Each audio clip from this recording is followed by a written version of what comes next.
বিসমিল্লাহির রহমানির রহিম। আপনারা দেখতে পাচ্ছেন একটা কুকুর।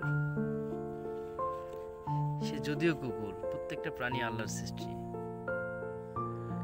মহান আল্লাহ রাব্বুল আলামিন এই পৃথিবীতে যত প্রাণী পাঠাইছেন সবকিছুরই একটা উদ্দেশ্য নিয়ে তিনি পাঠাইছেন। এই কুকুরটার অনেক বৈশিষ্ট্য আছে। সর্বপ্রথম এই কুকুরের মা একজনের বাড়িতে বাচ্চা দেয়। সেই মানুষটা রাস্তার পাশে এই বাচ্চাগুলো অনেক ফালায় যায়। সেখান থেকে এই কুকুর বাচ্চার মাটাকে আমি একটা সেফ জোনে নিয়ে গেছিলাম। নিয়ে যাওয়ার পর সেখান থেকে বড় হয়ে গেছে। তারপর সে মা হয়। হঠাৎ গতকাল দেখতেছি কে যেন একজন এই কুকুরটাকে এমন ভাবে আঘাত করছে, মানে কোনো ধারালো কিছুতে আঘাত করছে পিঠে। আসলে মানুষের কাজ এটা? বলেন আপনারা, মানুষের কাজ না এটা। এটা যদি আমাদের সন্তানদের সঙ্গে বা আমাদের সঙ্গে ঘটে তাহলে কেমন হবে?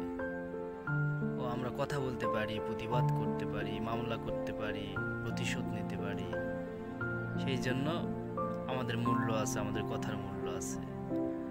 আর সে একটা বোবা প্রাণী, এই জন্য তাকে আঘাত করা যায়। এটাই তো আমরা সচরাচর মনে করি। তো যে এই প্রাণীটাকে এমন ভাবে আঘাত করছে তার তো বিচার আল্লাহ করবে, কিন্তু তারও কপাল ভালো, সে অনেক ভাগ্যবান।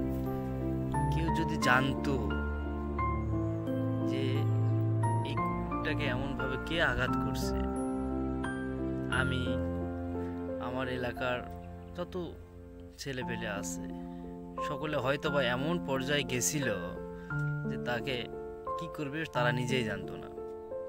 তো যাই হোক, আপনারা এমন অবলা প্রাণীকে সুরক্ষা করবেন, সেফ রাখবেন, এই কামনাই করি, এই আশাই করি আপনাদের থেকে।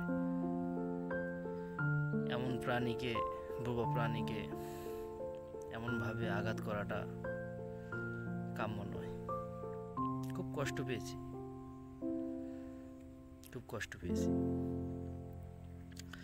ধন্যবাদ আপনাদেরকে। এমন অবলা প্রাণীকে আপনারা সেভ করবেন।